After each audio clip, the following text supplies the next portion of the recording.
And good evening, everyone. Welcome to our program. I'm Chris Conway. I'm glad to bring this special program tonight that we have, and it's a 1 hour in length, and we are ready to rock here. I'm going to introduce the topic for tonight's program, a live program, and feel free to chime in with any of your comments or questions, and we look forward to hearing from you. Tonight's topic is Islam compatible with democracy? Is Islam compatible with democracy? And to get into this topic tonight, we have two gentlemen that will be discussing this topic at length with each other and with you as you're tuned in. First, we have Brother Ahmed Paul, and then Dr. Tony Costa. Ahmed Paul is a former Muslim from Egypt who accepted Christ in 1997. He's one of the forerunners of Arabic apologetic TV programs. Ahmed serves our Lord amongst Muslims and those who are deceived by Islam. Ahmad is the host producer of many Arabic programs. One of them is on ABN on Tuesday afternoons. Ahmed is also an Islamic apologetic teacher and public speaker. Brother Ahmed Paul, welcome to the program tonight. Thank you. It's an honor and privilege to be with you, Brother Chris and Dr. Costa. It's going to be a great time to spend together. Thank you so much. Dr. Tony Costa is a professor of Islam and apologetics at Toronto Baptist Seminary in Toronto, Canada. He has earned a BA and an MA in the study of religion from the University of Toronto. He has also earned a PhD with Radboud University in the Netherlands. His area of expertise is biblical and systematic theology, cults, the New Age movement, and comparative world religions. Tony is also an ordained minister. As a Christian apologist, Dr. Costa gives reasons for the valid belief in Christianity and also advocates the unique claims of Jesus Christ. Tony, again, a pleasure to be with you tonight. It's always a pleasure to be with you, Chris, and also meeting Brother Ahmed tonight. Looking forward to a great show. So the topic, as I mentioned earlier, is Islam compatible with democracy. Brother, why don't you start us off, perhaps a little of an opening statement regarding that question. Is Islam compatible with democracy? Doctor, or should I start? Why don't you go ahead? Go ahead, Brother Ahmed. So it depends on who you're talking to. Nowadays, with the new political Islam movement in the West, you will find many voices saying that Islam is compatible with democracy. In a matter of fact, Islam is a full embracing democracy at its best. In a matter of fact, some will claim that Islam perfected democracy, and you will find a lot of the Western leadership that embrace Muslim participant will adhere to some of these claims. However, the text of the Quran and Sunnah, where Muslims actually derive their belief and system of belief, explicitly declare that democracy is not from Islam for many reasons. The most important is the mere definition of democracy. The simple definition of democracy, which is a Greek word coming from two parts, demo and kratia. Demo, it means people or the public, and kratia, it means the rule or the governors. So democracy is to government by the people or authority by the people. Or the most simple one is what Abraham Lincoln said: democracy is government for the people, by the people, and to the people. So here is the thing. In Islam, governing, ruling, control, authority, everything is to Allah and His Prophet. People have nothing to do with that. And there is many arguments through this. There is many verses in the Quran that will defy the claim that Islam actually embrace democracy. And also when they say that Shura, which is an Islamic principle, is the Islamic form of democracy, we're going to say and really explain to people how that shura is not.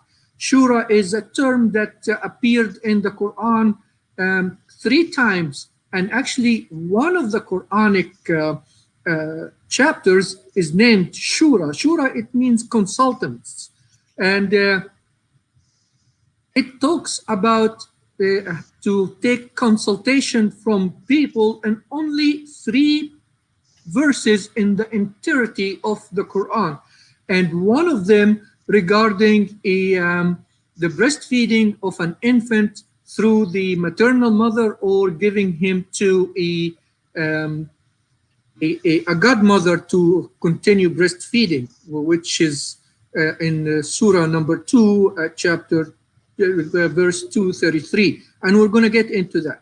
So the short answer in a nutshell, no, and it cannot be compatible, and we're going to give the reasons why. Thank you so much, Brother Ahmed. Dr. Tony Costa. Yeah, I totally agree with Brother Ahmed. Democracy, the rule of the people, the masses, and so forth is contrary to the view in Islam, which is based on the Sharia. And of course, in Islam, it is a theocratic idea. The idea is that Allah's law rules supremely. And we know that Western society, Western civilization has been forged by this idea of a Judeo-Christian idea called the image of God, that human beings are made in the imago Dei, the image of God, and that they are endowed with these certain rights that come from God. And among them is freedom. Freedom of thought, freedom of speech, freedom of expression, freedom of religion. And these have been enshrined in the Magna Carta of 1215 in England. It was enshrined in the U.S. Constitution, Bill of Rights. It's also enshrined in Canada in the Canada Act of 1982.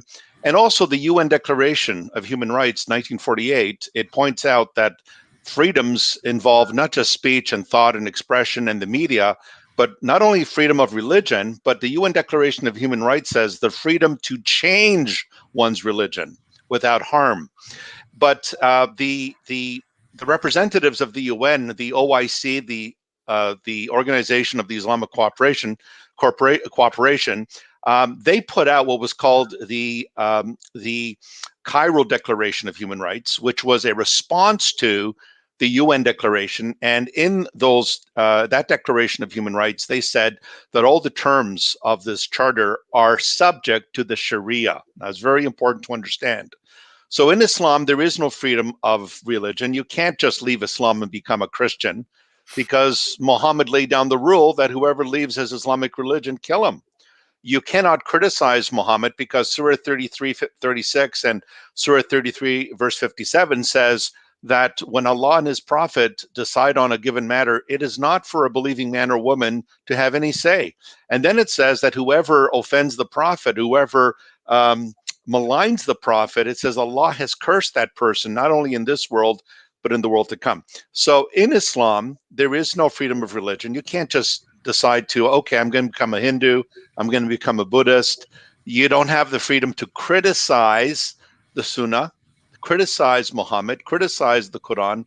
And of course, we can get into this later, but there is no freedom of, women have no equal freedom with men in Islam. The Quran's very clear on this, that that men are higher than women, and that women are deficient in knowledge and religion. So I'm sure this will be fleshed out during the course of our discussion tonight. But it's very clear, as our brother Ahmed pointed out, from the Islamic sources themselves, it's very clear that democracy is actually seen as something that is satanic or devious, because it thwarts the sovereignty of Allah over his creation. Thank you, gentlemen. I appreciate that. So I believe this question is a bit of a loaded one. We kind of, Ahmed had kind of alluded to it. The short answer, no, absolutely not. And I think it's wonderful to get background on this, but absolutely not.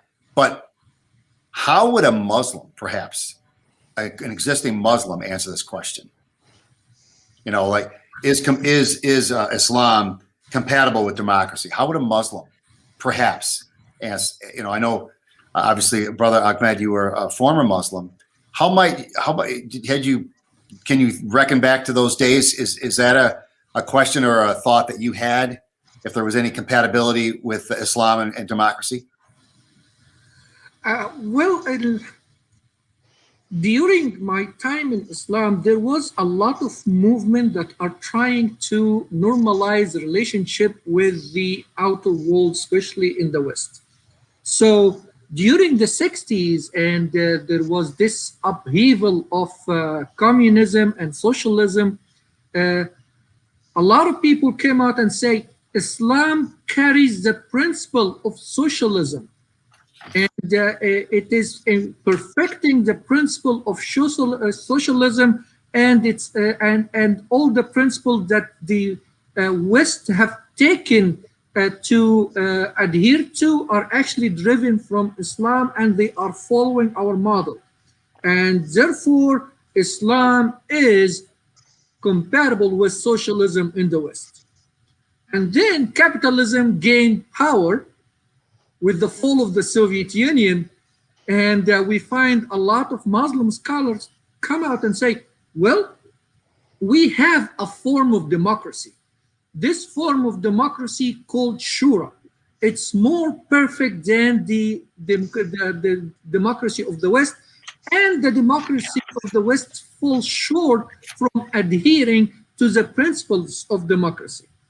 For example, a lot of people believe that the Prophet was guided by Allah himself not to take a decision without consulting with his companion first. And it was given in Surah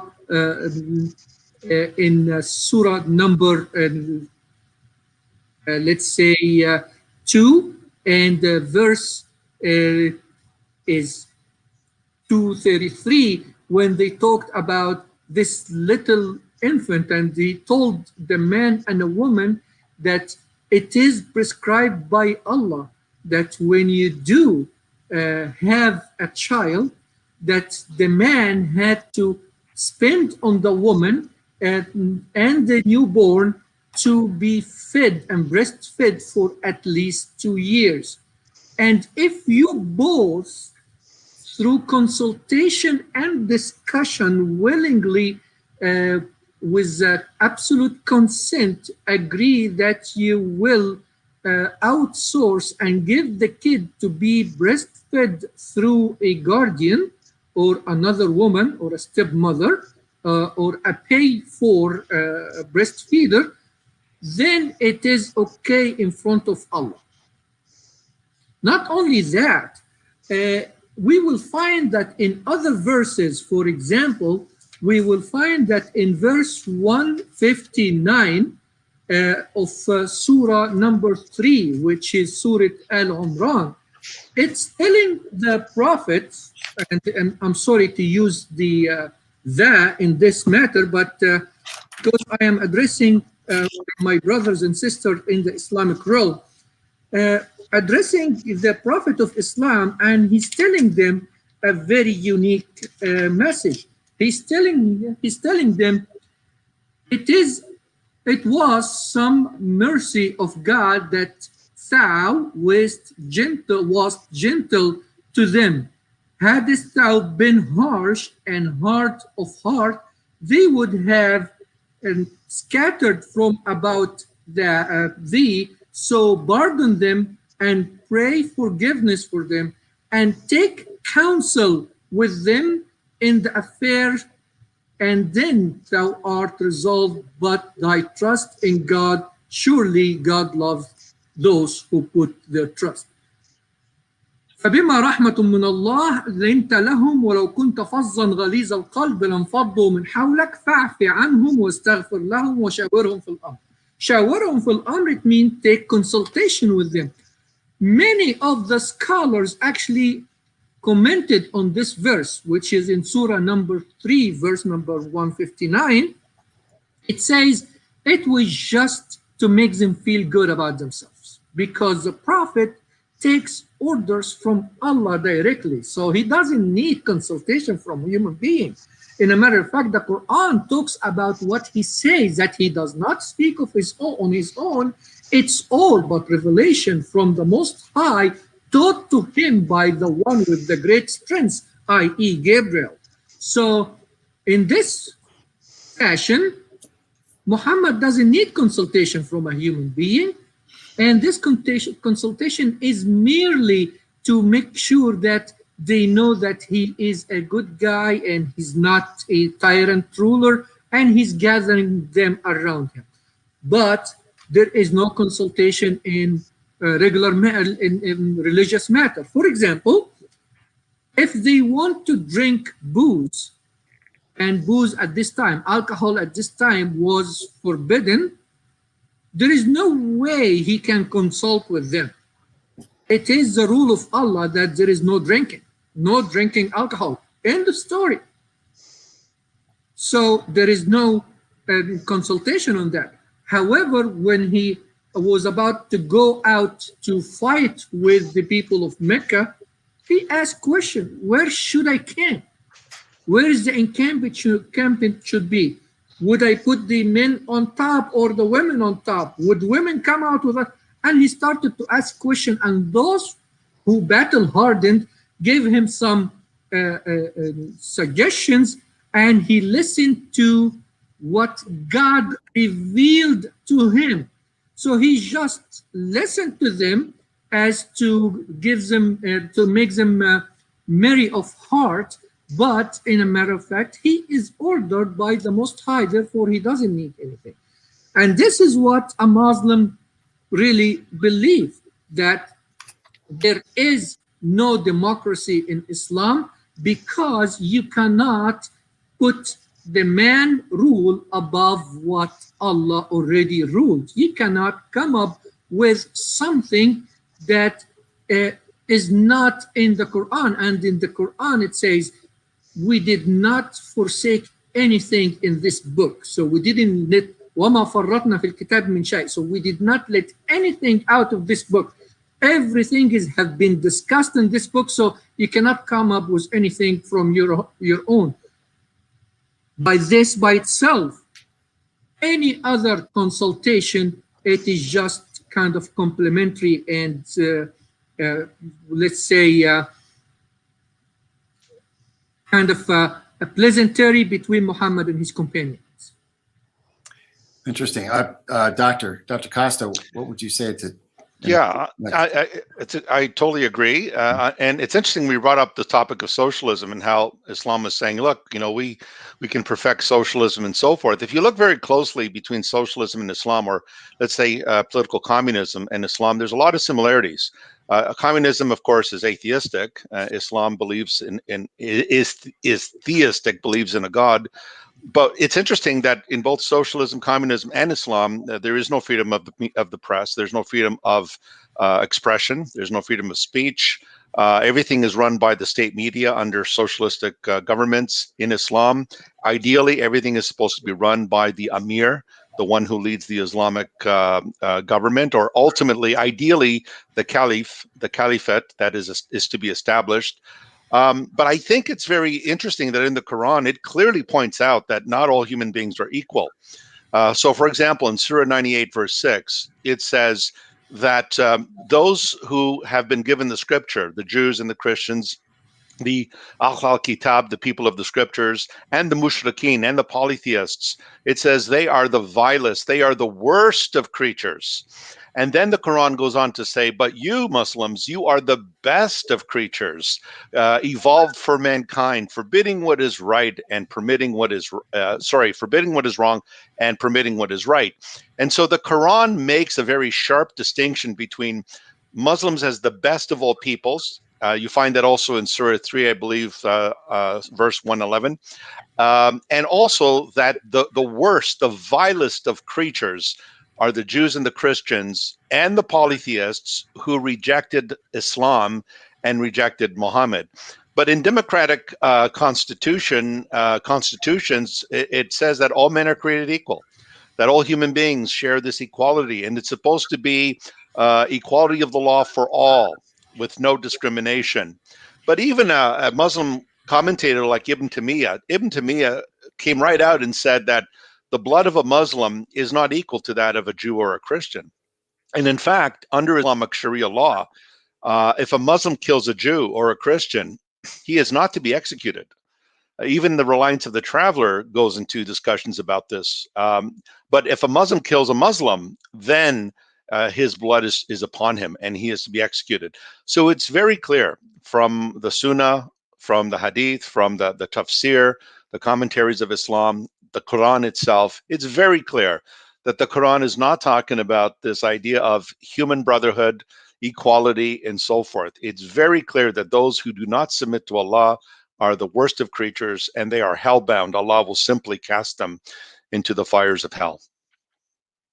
Why would, okay, another loaded question here. Perhaps you gentlemen could comment on this. Why do we have Muslim political leaders in our democratic country?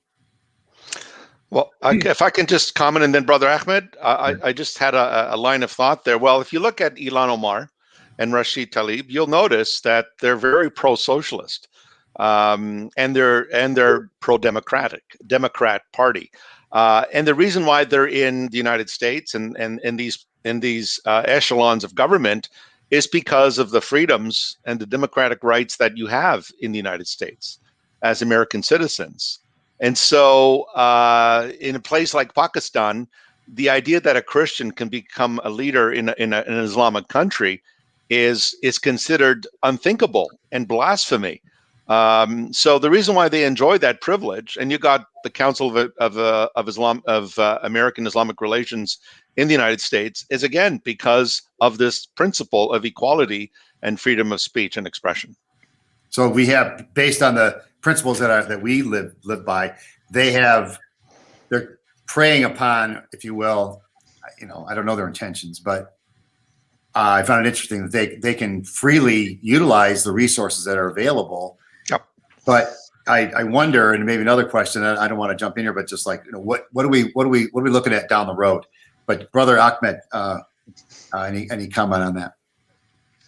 In a matter of fact, the existence of Ilhan Omar and Rashida Tlaib in an entity like the House of Representatives in the United States by itself is defying to the Islamic rule, because Muhammad, who is the one who gives the rule of Allah to his followers and companions, said, a nation that ruled by a female will not succeed. And this is a correct hadith, and that it's a famous hadith in many books, especially in Bukhari, Muslim, Abu Dawood, and Musnad Ahmad. Those are one of the 6 collections of hadith that have presented this. And the other thing is that, which is actually goes to the very first Islamic conference and the speech of Al-Maududi on how to infiltrate the West and start the Islamic upheaval.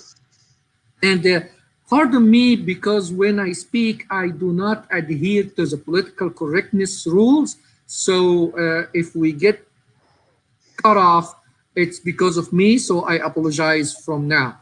There is an immigration pattern in the Islamic migration to the West. And you will find, as a typical immigration pattern, people reside together from same country, same culture in one spot. In Michigan, you will find the Yemenis, for example, in Detroit, and also the most of the Sunni Iraqi in Detroit. However, in Dearborn, you'll find majority of Shiite Iraqi. That doesn't mean that there is no Shiite in Detroit. There is, but not as much as in Dearborn. You will find Somalia, which is, we call it the Horn of Africa. It's very hot and dry country, and most of the Somalian migrant to the United States resides in Minnesota, one of the coldest and harshest winter in the United States. What happened? It's because they gathered there. They started their own community over there. Anybody comes from Somalia to the United States, they get to their point of landing, and a couple of months after their document is done and taken care of, they migrate to Minnesota to actually make a community. After a little bit of in the community, they start to have demands. For example, recently when before Ilhan Omar, that there was another Muslim congressman, but he was not a true Muslim. He was actually from the Nation of Islam, follower of Louis Farrakhan. And this person now is the Attorney General of the state of Minnesota. And he gave up his seat to Ilhan Omar, who got elected by the Somali population over there.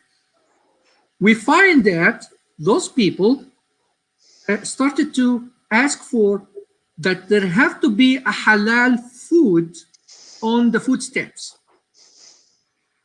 And then few years back, you will find that in the airport, the main airport in Minnesota, it was on a halt for about 48 hours because the Muslim workers from Somalia and Sudan in this airport stopped working because they refused to take single females passenger by themselves or males that are not Muslim and carrying anything that might allude to have alcohol or unsanitary product, Islamic product with them in the luggage.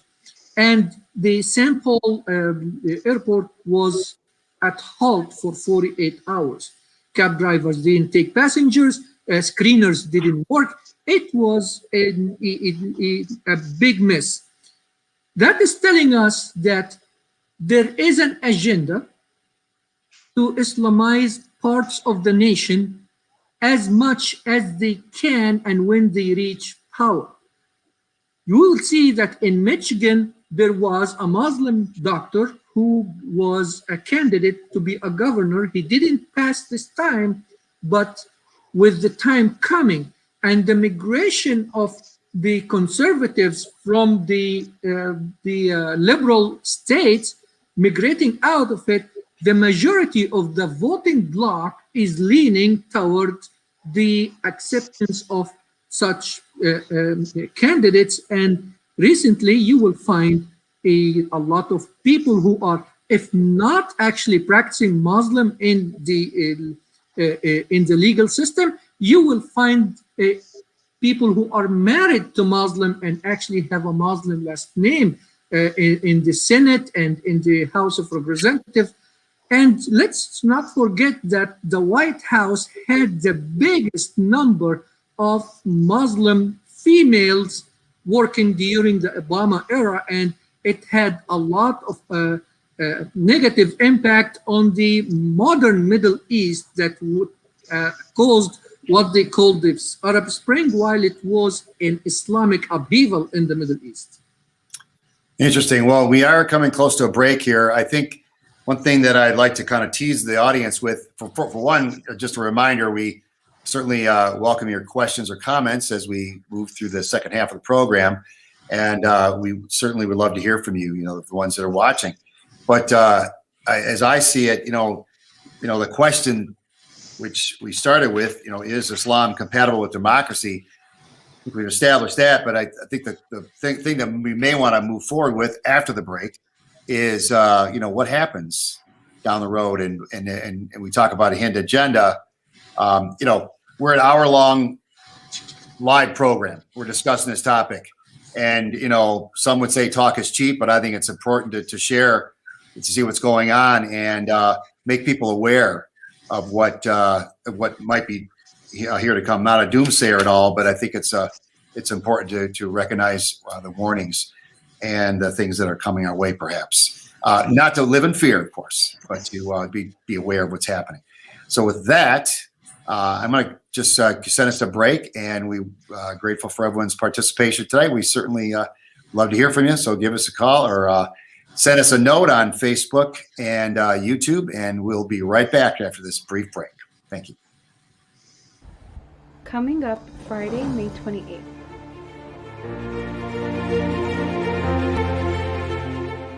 At 6 p.m., we will be having our Is Islam Compatible with Democracy? With hosts Chris Conway and guests Brother Ahmed Paul and Dr. Tony Costa. Following this program, we will have Allah and God Who Was, with host Chris Conway and guests Laura Powell, Usama Dakduk, and Dr. Lawrence Helms. Only on Trinity Channel. Hi, I'm Dr. Tony Costa. Have you ever wondered what angels are? What exactly are archangels and cherubim and seraphim? What about the demons? Where did the demons come from? Was Lucifer the name of the devil before the fall? I'm going to be teaching an online course on angels and demons starting Sunday, June the 13th, and it will run for 8 Sunday evenings. If you're interested in this course, please contact us at torontoapologetics@gmail.com. That's torontoapologetics@gmail.com. Thank you very much.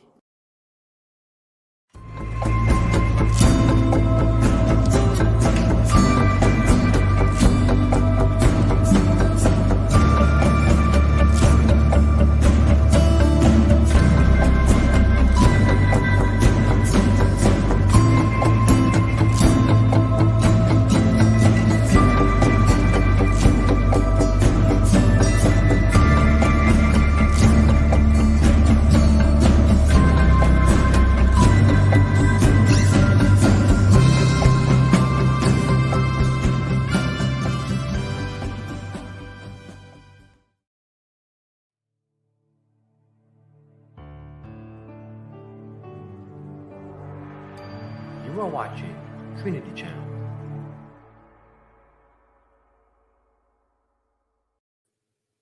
And we are back. Thank you so much for sticking with us. And we're got another half hour here with our topic is Islam compatible with democracy with Ahmed Paul and Dr. Tony Costa. And so again, just to kind of get back into this here, gentlemen, what would you say? You know, I become suspicious when I see a Muslim get involved with American politics, and I really wonder what's going on. You know, what's on their agenda, and what's to come. And I don't want to be fearful or suspicious or whatever, but I find it interesting since there's seemingly such a vast difference in belief and a belief set between Islam and democracy. Why would anyone even vote them in? I mean, and it seems to me that when you have something, and I'm not going to, maybe the evil isn't the right word, but if there's something underhanded that you have in mind, you're trying to portray yourself in a positive light so that you can gain public acceptance. It seems to me that it's okay. Something's in the works. You know where I'm going with this. Gentlemen, would you like to chime in here with perhaps your perspective on this?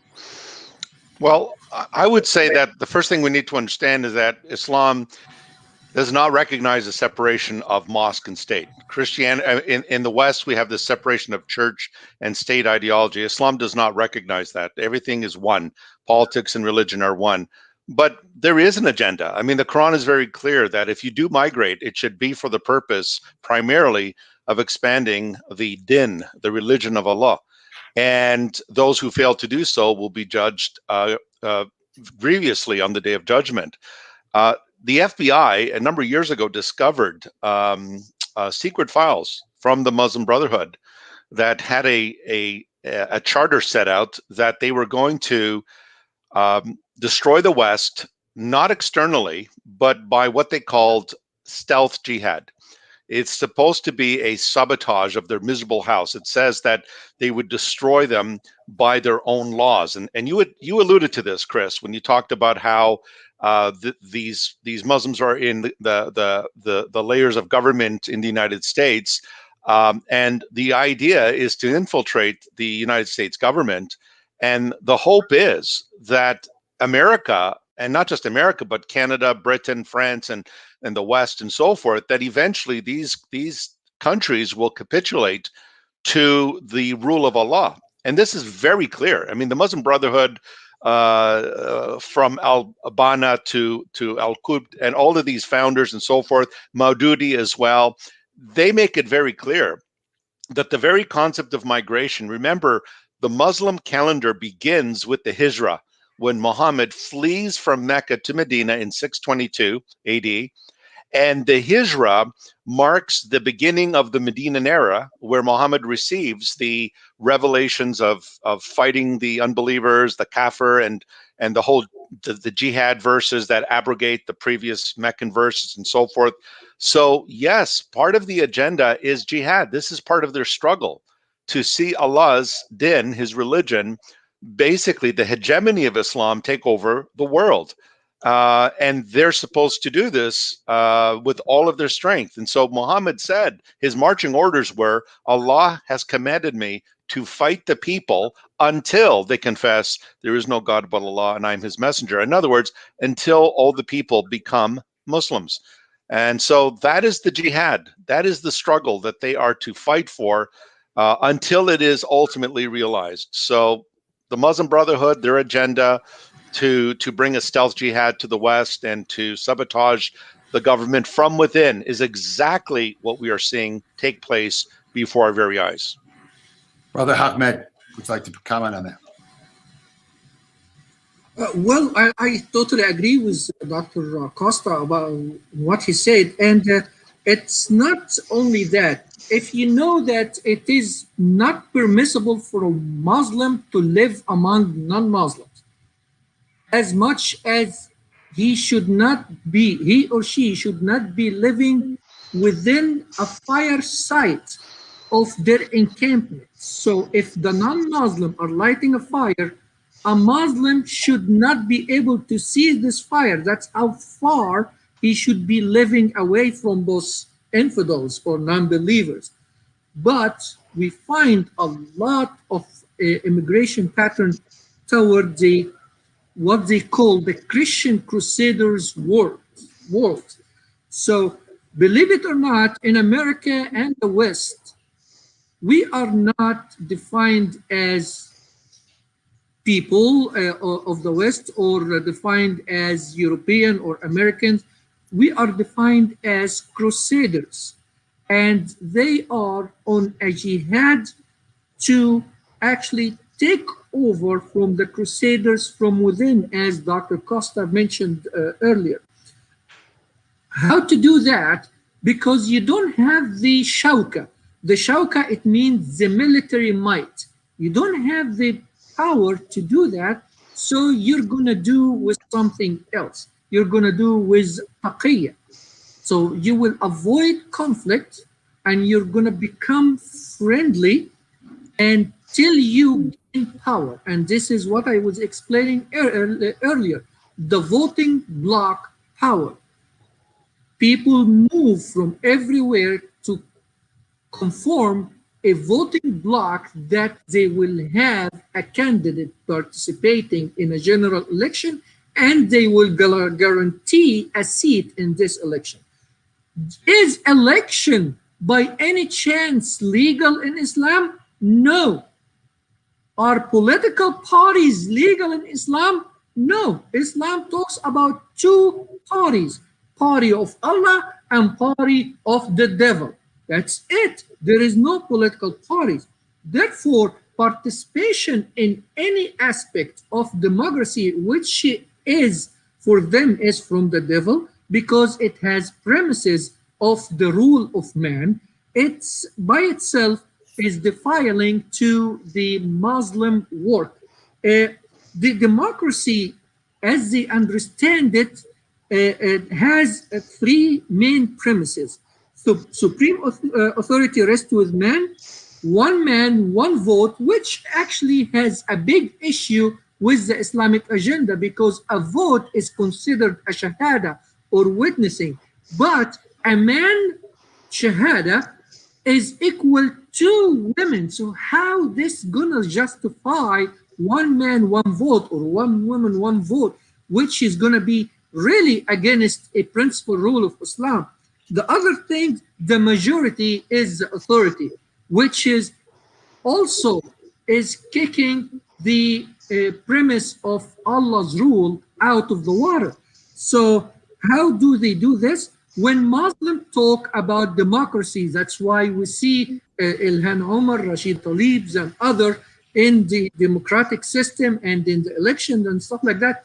They are talking about an Islamic form of democracy where they use the laws, as Dr. Costa mentioned earlier, the laws of the country against it by definition, to use this to promote whatever is going to destroy these laws further when they gain more power.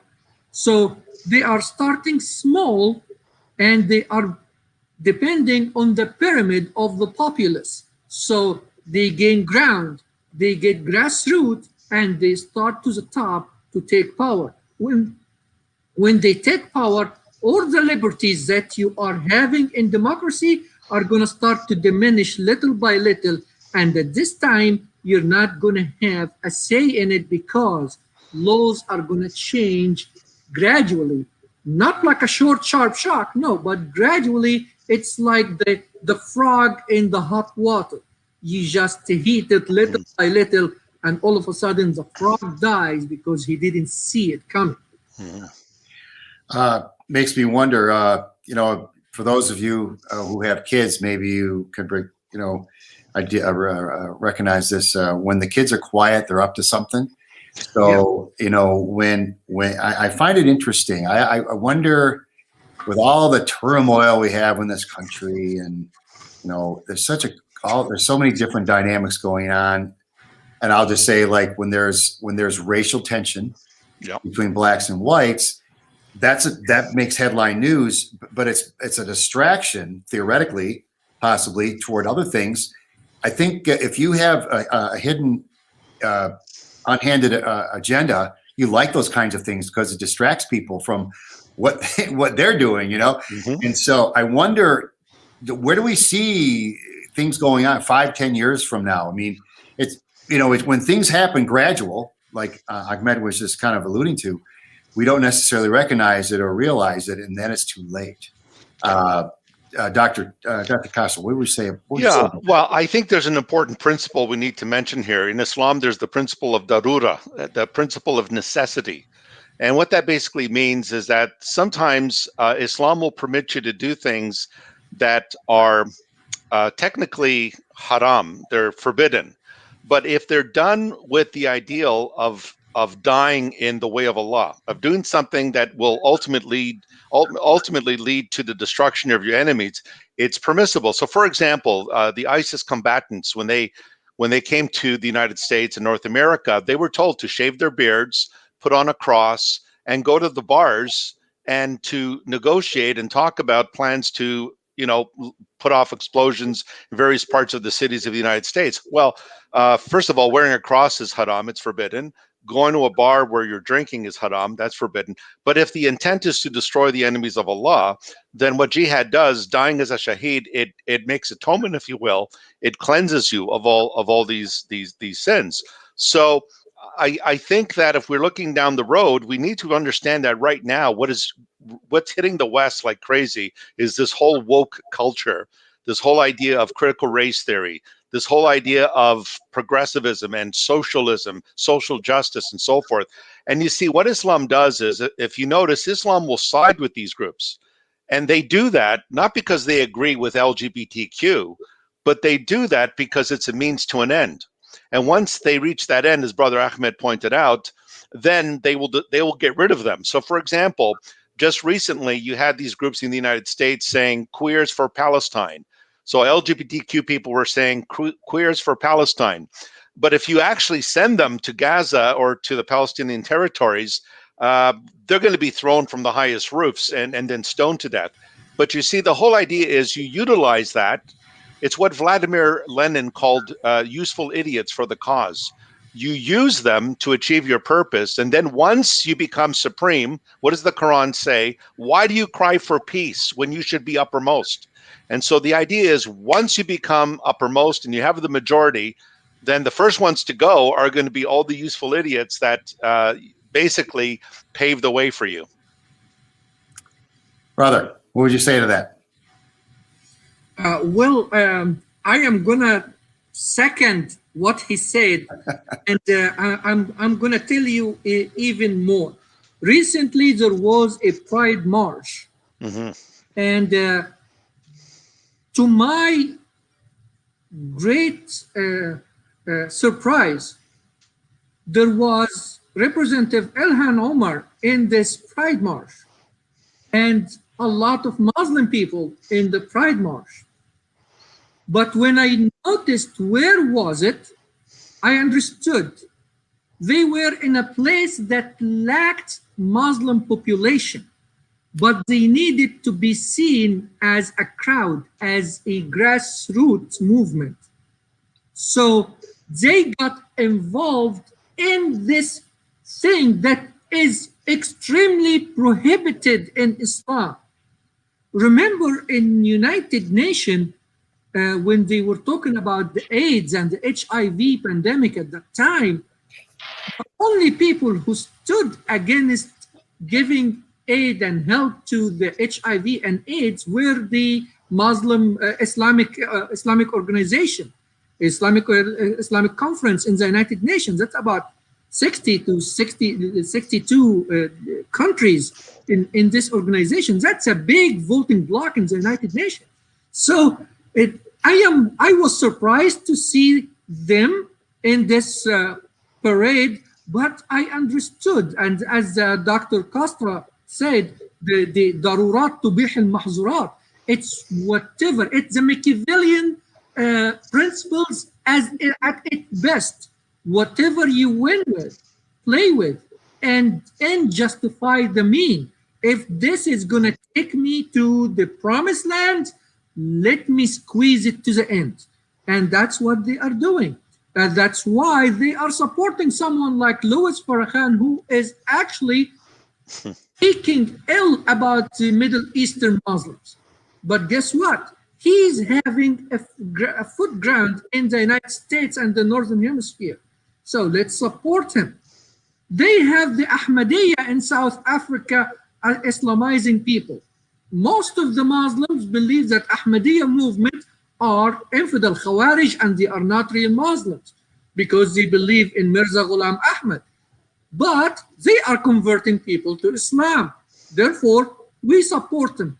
It's the quantitative, not the qualitative. Mm-hmm. They are not looking for quality. They are not looking for discipleship. They are looking for numbers. And that's from a hadith that multiply and get more offsprings because I will be waging honor and shame with you in the end of days. So Muhammad was actually be more proud of the more multitude of Islam Muslims that comes in the end of days. Thank you, Brother Ahmad. And we're getting close to the end of our program here. Just a personal observation. I've met Muslims. I can say, and I'm looking for things that give themselves away. I find that there's a few that come to mind that are genuine, good people. They're hardworking.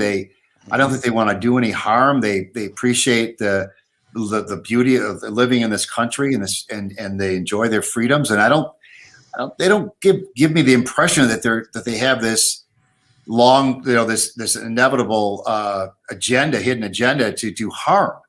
Now, am I just being deceived, or is that the personality, the profile of certain Muslims that perhaps I'll just say that aren't in the category of extremists? What would you say to that? Well, if I can just quote Ibn Waraq, the former Muslim, he said, Islam is not moderate. There can be moderate Muslims, but Islam itself as an ideology is not moderate. And I think what that shows, Chris, is that this is an example of what the scripture calls the image of God. All human beings are made in God's image, and there is an innate desire to be compassionate to others, to be caring, and to support your nation and so forth. So there are many nominal Muslims in America and in the West in general, who I know personally as well, who they don't want jihad, they don't want to fight, they don't want to convert Jews and Christians to Islam and everyone else. They just want to, as Paul McCartney say, live and let live. Right. And so I think that this bears witness to the scriptures that human beings are fundamentally God's image bearers. We are brothers to one another in Adam, right? Naturally speaking. So that is why you will find Muslims who will walk an old lady across the street, give money to a homeless person, because there's a flash of that understanding of, hey, we are made in God's image. There's a common humanity here. So it's the ideology that influences people's ideas. Ideas have consequences. So Islam is an ideology. And when a Muslim commits themselves to that ideology and that worldview, that's what brings out the worst in them. Just like Nazism brought out the worst in Germany and those who subscribe to its ideology. That's great. That's great insight. Brother Ahmed? It's assimilation. I really tip the hat for Dr. Costa. Great observation. But also you look into the assimilation. Those people that you are talking about, they assimilate with the society. You don't run away from Sharia and try to establish it in a foreign country. You don't get away from a rundown third world country because of Sharia, and you come here and after you thrive, you try to represent Sharia once more. So assimilation, when they assimilate, that means that they are not seeking this. But the ideology that Dr. Costa was talking about is that multiply, expand.